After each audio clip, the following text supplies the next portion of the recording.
Hello, I am Deepika Singh, assistant professor of zoology. आज के इस वीडियो में हम बीएससी पार्ट थर्ड के सब्जेक्ट जूलॉजी के पेपर फर्स्ट, जिसका नाम है structure and function of chordate types, उसमें जो टॉपिक है कॉर्डेट्स, उसका क्लासिफिकेशन, आउटलाइन क्लासिफिकेशन, उसके बारे में स्टडी करेंगे। फाइलम कॉर्डेटा, इसका इंट्रोडक्शन मैं आपको देती हूँ।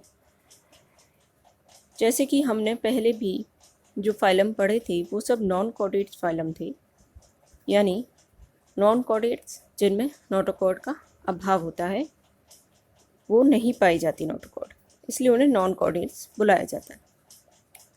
अब जो फाइलम हम स्टार्ट कर रहे हैं वो कॉर्डेटा फाइलम है। जो एनिमल किंगडम है उसे 30 अप्रॉक्सीमेटली 30 फाइला में उसे जो है डिवाइड किया गया है। उसमें से लास्ट मेजर ग्रुप है एनिमल्स का कॉर्डेटा फाइलम। इस फाइलम को बाल्फोर ने 1880 में क्रिएट किया था। ये जो शब्द है कॉर्डेटा, ये दो ग्रीक शब्दों से मिलकर बना है, जिसमें कॉर्डे और एटा। कॉर्डे का मतलब होता है स्ट्रिंग या कॉर्ड, और एटा से मतलब है बियरिंग, यानी वो जीव जिनमें स्ट्रिंग और कॉर्ड, यहाँ पे किसके लिए कहा जा रहा है? नोटोकॉर्ड के लिए, यानी ऐसे जीव जिनमें नोटोकॉर्ड उपस्थित होती है, वो सब कॉर्डेटा फाइलम में आते हैं। नोटोकॉर्ड क्या है आपकी? आप जैसे जानते हैं कि स्टिफ सपोर्टिंग एक छड़नुमा संरचना है, जो कि जनरली पृष्ठ, जो आपका पृष्ठ सतह है उस पर पाई जाती है, बैक पर पाई जाती है, वो नोटोकॉर्ड है आपकी। और ये सपोर्टिंग स्ट्रक्चर है, यानी जो जीव है उसके शरीर को ये सपोर्ट प्रदान करती है, छड़नुमा संरचना है, इसी को हम नोटोकॉर्ड बुलाते हैं। जो फाइलम कॉर्डेटा के जीव हैं उनका एक सबसे इम्पॉर्टेंट प्राइमरी कैरेक्टर है कि उनमें किसी न किसी स्टेज पर जीवन की किसी न किसी अवस्था में नोटोकॉर्ड अवश्य ही उपस्थित होगी। तो कॉर्डेट्स वो जीव हो गए जिनमें नोटोकॉर्ड पाई जाती। बाकी की जो एनिमल्स हम पहले स्टडी कर चुके हैं वो या तो नॉन कॉर्डेट्स होते हैं जिनमें नोटोकॉर्ड नहीं पाई जाती, या फिर इनवर्टिब्रेट्स थे जिनमें बैकबोन नहीं मिल रही थी। अब हम देखते हैं फाइलम कॉर्डेटा। फाइलम कॉर्डेटा जो है सबसे लार्जेस्ट ड्यूटेरोस्टोम फाइला है, सबसे इम्पॉर्टेंट फाइलम आप इसे कह सकते हैं, क्योंकि इसमें खुद हम यानी कि मनुष्य भी इसी फाइलम का एक सदस्य है। तो इसमें हम जो आपके आसपास जनरली जो आप जीव जिनको आप अच्छे से जानते हैं, जैसे फिशेस हो गई, एम्फीबियंस हो गए, रेप्टाइल्स हो गए, सरीसृप हो गए, पक्षी हो गए या स्तनपाई हो गए, ये सभी इसके सदस्य हैं। इसके अलावा कुछ ऐसी फॉर्म्स भी इसमें आती हैं जैसे ट्यूनिकेट्स, लेंसलेट्स, जिनको आप बहुत ही कम जानते होंगे, जिनके बारे में आपने पहले नहीं सुना होगा। कॉर्डेट्स की डाइवर्सिटी के बारे में हम बात करें तो कॉर्डेट्स में स्पीशीज़ का नंबर जो है जनरली लार्ज नहीं है। इसमें 3 सब फाइलम आते हैं आपके, यूरोकॉर्डेटा, स्फेलोकॉर्डेटा, वर्टिब्रेटा। वर्टिब्रेट्स में जैसे पता आपको कि फिशेस आती हैं जिनमें अप्रॉक्सीमेटली कुछ 25,000 स्पीशीज़ आती हैं। उसके बाद एम्फीबियंस हैं जिनमें 2,500 स्पीशीज़ पाई जा सकती हैं, रेप्टाइल्स की 6,000, बर्ड्स की 9,000 और मैमल्स की यानी स्तनपाइयों की 4,500 स्पीशीज़। तो यहाँ पे आप देखेंगे न्यूमेरिकल स्ट्रेंथ इतनी अधिक नहीं है। साइज़ की बात करें तो जितने भी वर्टिब्रेट्स इस फाइलम में आते हैं वो बहुत ही वेरी करते हैं अपने साइज़ को लेके, छोटे से लेके बड़े तक। हालांकि जो इस पृथ्वी पर सबसे बड़ी साइज़ के एनिमल्स पाए जा रहे हैं वो इसी फाइलम के हैं। ब्लू व्हेल जिसका जो जूलॉजिकल नेम है बैलियनोप्टेरा मस्कुलस, जो बिगेस्ट नोन एनिमल है, वो फाइलम कॉर्डेटा को बिलोंग करती है। इसी तरह स्मॉलेस्ट फिश जो है वो भी, जिससे वो जो कि है फिलिपिन गोबी, वो भी इसी फाइलम की सदस्य है। तो काफ़ी वेरिएशन है साइज़ में। और इनके हैबिटेट्स की बात करें तो हर प्रकार के हैबिटेट्स में जनरली ये पाए जा रहे हैं। सबसे ज़्यादा सक्सेसफुल आप कह सकते हैं एनिमल किंगडम में फिशेस जो हैं वो पानी में पाई जा रही हैं। एम्फीबियंस दोनों तरह के हैबिटेट्स में अडेप्ट कर चुके हैं अपने आप को। इसके अलावा जो आपके रेप्टाइल्स हैं, बर्ड्स आपके एरियल हैं, मैमल्स हैं, ये मैमल्स आपके पानी में भी पाए जाते हैं और भूमि पर भी, टेरेस्टेरियल भी हैं। तो ये कई कई प्रकार के हैबिटेट्स को ऑक्यूपाई करते हैं आपकी कॉर्डेट्स। कॉर्डेट्स का अब हम देखते हैं कि किस आधार पर एक जीव को क्लासिफाई किया जा रहा है कॉर्डेट्स कि वो कॉर्डेट है। तो 3 फंडामेंटल कॉर्डेट कैरेक्टर्स या 3 प्राइमरी कॉर्डेट कैरेक्टर्स हैं, हालांकि कहीं कहीं 4 या 5 भी होते हैं, लेकिन 3 प्राइमरी हैं जो कि सभी कॉर्डेट्स अपने जीवन की किसी न किसी अवस्था में वो तीनों कैरेक्टर्स जो है वो दिखाते हैं। हो सकता है वो कैरेक्टर केवल उनकी भ्रूणी अवस्था में मौजूद हो, जब वो वयस्क हो जाएं तो वह कैरेक्टर डिसअपियर होता है, लेकिन फिर भी वो कॉर्डेट में क्लासीफाई किए जाएंगे। तो ये जो 3 प्राइमरी लक्षण हैं वो है आपका, पहला है प्रेजेंस ऑफ नोटोकॉर्ड, यानी एक लंबवत सपोर्टिंग रॉड लाइक क्षणनुमा संरचना नोटोकॉर्ड जो कि डॉर्सली पाई जा रही है उनमें, जो कि उस शरीर को जो है सपोर्ट प्रदान कर रही है। नोटोकॉर्ड की उपस्थिति आवश्यक है, चाहे वो भ्रूणी अवस्था हो, एम्ब्रियोनिक स्टेज में हो, बाद में भले ही जाके वो डिसअपीयर या मॉडिफाई हो जाए, लेकिन वो कॉर्डेट्स का एक प्राइमरी कैरेक्टर है। दूसरा है presence of hollow dorsal nerve cord, यानी एक तंत्रिका रज्जु जो कि हॉलो होना चाहिए और डॉर्सली मौजूद होता है। तो ये कैरेक्टर जो है उसका उपस्थित होना आवश्यक है। फिर है फेरिंगियल गिल स्लिट्स की उपस्थिति, यानी जो फेरिंग्स जो रीजन है डाइजेस्टिव ट्यूब का, उस रीजन में कुछ छिद्र पाए जाते हैं जिन्हें हम गिल स्लिट्स बुला रहे हैं, वो उपस्थित होने चाहिए। तो ये तीनों प्राइमरी कैरेक्टर्स हैं जिसके आधार पे एक जीव को कॉर्डेट फाइलम में रखा जाता है।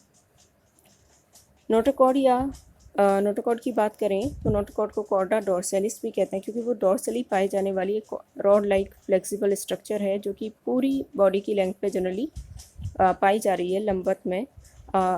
ये जो है नर्व कॉर्ड के नीचे स्थित होती है, लेकिन डाइजेस्टिव कैनाल के ऊपर, यानी नर्व कॉर्ड और जो डाइजेस्टिव कैनाल है उसके मध्य में उपस्थित होती है।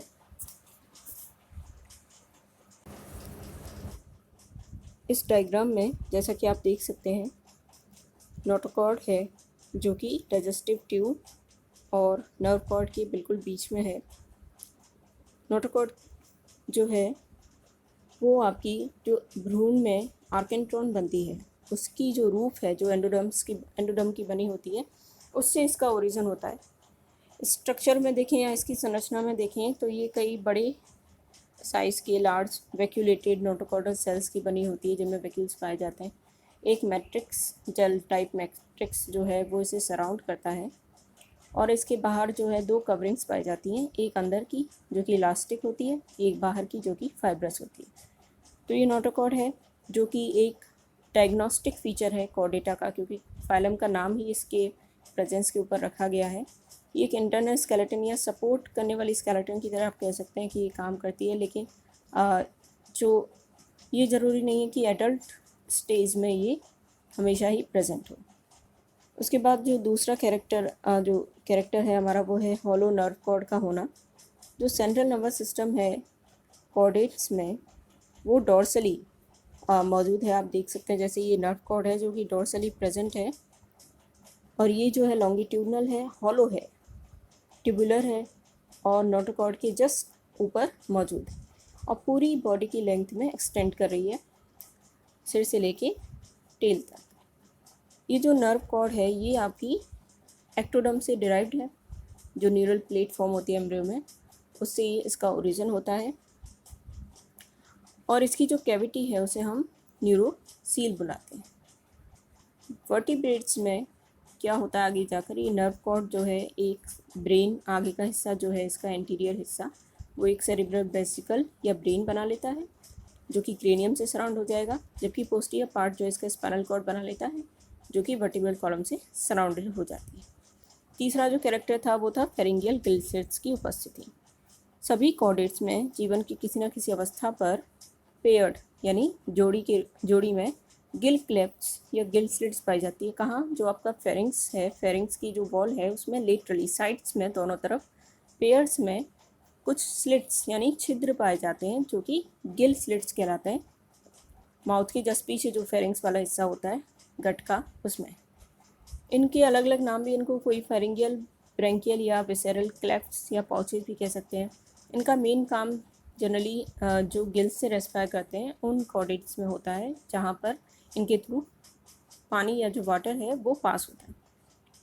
तो जो हायर वर्टिब्रेट्स हैं, जिनमें फिशेस को छोड़ के फिर आगे जाके जब गिल्स को छोड़ के वो रेस्पायर करना शुरू करते हैं लंग्स से, तो उनमें ये डिसअपेयर हो जाते हैं, इनका मॉडिफिकेशन हो जाता है एडल्ट में। लेकिन एम्ब्रियोनिक स्टेज पे जनरली ये सभी कॉर्डेट्स में पाए जाते हैं। तो ये तीनों ही फीचर, बहुत ही रेयरली ऐसा होता है कि एक वयस्क कॉर्डेट में ये तीनों ही फीचर मौजूद हो। ब्रेंकियोस्टोमा इसका एक एग्जांपल है। लेकिन जनरली क्या होता है, भ्रूणीय अवस्था में ये जनरली देखने को मिलते हैं तीनों कैरेक्टर। फिर जैसे जैसे जो वो हायर अवस्था आती जाती है, हायर स्टेज में पहुंचते हैं कॉर्डेट्स, तो उनमें से ये कैरेक्टर्स जो है मॉडिफाई हो जाते हैं। तो ये जो कैरेक्टर्स हैं एंसेस्ट्री दिखाते हैं कॉर्डेट्स की, कि वो समान रही होगी, जो एंसेस्टर रहा होगा इन सभी कॉर्डेट्स का, उसमें ये तीनों प्राइमरी कैरेक्टर्स पाए जाते होंगे जो कि बाद में मॉडिफाई हो गए। इन तीनों कैरेक्टर्स के अलावा भी कुछ कैरेक्टर्स जो है कॉर्डेटा फाइलम में पाए जाते हैं, जिनको हम देखेंगे। ये बायलेटरली सिमेट्रिकल होते हैं सभी कॉर्डेट्स। मेटामेरिज्म इनमें पाया जाता है, मेटामेरिकली सेगमेंटेड होते हैं। जो अरेंजमेंट है इनमें मसल्स का या वर्टिब्री का, वो मेटामेरिकली होता है। जैसे कि आपके नीरस में आपने देखा था सेगमेंट्स रिपीट हो रहे थे, तो यहाँ पे भी मेटामेरिज्म पाया जाता है कॉर्डेट्स में, ट्रू मेटामेरिज्म पाया जाता है। जनरली एक पोस्ट एनल टेल की उपस्थिति होती है, यानी एनएस के आगे वाला जो हिस्सा है वो एक टेल के रूप में, जैसा आप डायग्राम में देख सकते हैं, उपस्थित होता है। इसे कहते हैं पोस्ट एनल टेल। किसी न किसी स्टेज पर जनरली उपस्थित होती है। एक्सोस्केलेटन पाया जाता है जो कि बहुत डेवलप्ड होता है, बाह्य कंकाल। ट्रिप्लोब्लास्टिक होते हैं ये सभी, 3 लेयर्स, जर्म लेयर्स इनमें पाई जा रही हैं, एक्टोडर्म, मेसोडर्म और एंडोडर्म। इनमें ट्रू सीलोम पाई जाती है। इसके अलावा इनमें नोटोकॉर्ड, ये तो हम देख ही चुके हैं कि प्रेजेंट होती है। इसके अलावा एक एंडोस्केलेटन की उपस्थिति, जो कि कार्टिलेज की बनी हो सकती है या बोनी हो सकती है, ज़्यादातर मेंबर्स में पाई जाती है एंडोस्केलेटन। डाइजेस्टिव सिस्टम इनका कंप्लीट होता है, आप देख सकते हैं 2 ओपनिंग्स के साथ, माउथ और एनस। ब्लड वेस्कुलर सिस्टम जो है इनका वो क्लोज्ड होता है, यानी जो ब्लड है वो केवल क्लोज्ड ब्लड वेसल्स में ही बहता है। हार्ट वेंट्रल होता है इनका, हार्ट जो है हृदय वो वेंट्रली उपस्थित होता है। हेपेटिक पोर्टल सिस्टम जनरली सभी कॉर्डेट्स में पाया जाता है। जो इनका एक्सक्रीटरी सिस्टम है उसमें प्रोटो, मीजोनेफ्रिक या मेटानेफ्रिक किडनीज पाई जाती हैं। सेक्सेस इनमें सेपरेट होती हैं, बहुत ही रेयरली होता है कि एक ही जो ये सेक्सेस जो हैं वो सेपरेट ना हो। तो ये सभी और इनके जनरल कैरेक्टर्स हैं उन 3 प्राइमरी कैरेक्टर्स को छोड़ के। तो आप देखेंगे कि नॉन कॉर्डेट्स से कुछ कैरेक्टर्स इनके मिलते भी हैं, जबकि कई कैरेक्टर्स में ये नॉन कॉर्डेट्स से ज़्यादा एडवांस हैं।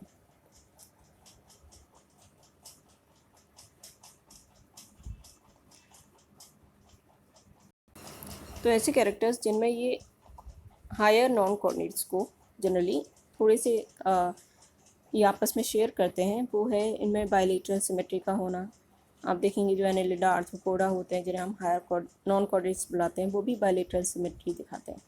ट्रिप्लोब्लास्टिक कंडीशन का होना, सीलोम का होना, एनेलिड्स, मोलस्क, आर्थ्रोपोड्स और हायर कॉर्डेट्स में जनरली सीजोसीलस सीलोम का ओरिजिन होता है। काइनोडर्म्स, ब्रैकियोपोड्स और ब्रेंकियोस्टोमा में वो एंटीरोसीलस होती है। मेटामेरिज्म का पाया जाना, जिसमें बॉडी में एक सीरीज़ में जो है सेगमेंट्स पाए जाते हैं, सिमिलर सेगमेंट्स, जिन्हें मेटामेर्स या सोमाइट्स बुलाते हैं। कॉर्डेटा में ये सेगमेंटेशन हालांकि एक्सटर्नली ज़्यादा क्लियर नहीं है, इंटरनली वो जो सेगमेंटेशन है वो अरेंजमेंट ऑफ मसल्स के अरेंजमेंट में देखने को मिलता है, आपको वर्टिब्री के अरेंजमेंट में देखने को मिलता है। ऑर्गन सिस्टम लेवल दोनों में ही पाया जा रहा है, जो हायर नॉन कॉर्डेट्स होते हैं उनमें भी organ system grade of organization पाया जाता है, और कॉर्डेट्स में भी। हालांकि कुछ कैरेक्टर्स में ये नॉन कॉर्डेट्स से ज़्यादा एडवांस्ड है, जैसे इनमें एक लिविंग एंडोस्केलेटन का पाया जाना। कॉर्डेट्स में ही एक लिविंग एंडोस्केलेटन जो है जनरली पाई जा रही है, जो कि साइज़ जैसे बॉडी का बढ़ता जाता है उसके साथ में ही ग्रोथ करती है ये। और इसके अलावा रेस्पिरेशन देखा जाए तो उनमें रेस्पिरेशन के लिए अलग से स्ट्रक्चर्स या ऑर्गन्स पाए जा रहे हैं, जैसे गिल्स और लंग्स। सर्कुलेशन बहुत एफिशिएंट या एडवांस है इनमें। सेंट्रलाइज नर्वस सिस्टम जो है वो इनकी खासियत है। हायर कॉर्डेट्स में एक सेंट्रलाइज नर्वस सिस्टम का होना, जिसमें ब्रेन खासकर जो कि वेल डेवलप्ड होता है, तो ये इनके एडवांसमेंट हैं। तो नॉन कॉर्डेट्स के मुकाबले कॉर्डेट्स और काफ़ी एडवांस हैं, और कुछ ही फीचर्स इनके नॉन कॉर्डेट्स से मिलते हैं, बाकी बहुत डिफर करते हैं नॉन कॉर्डेट्स से। तो इनके जो डिफरेंसेस हैं नॉन कॉर्डेट्स के साथ वो हम अगले वीडियो में स्टडी करेंगे।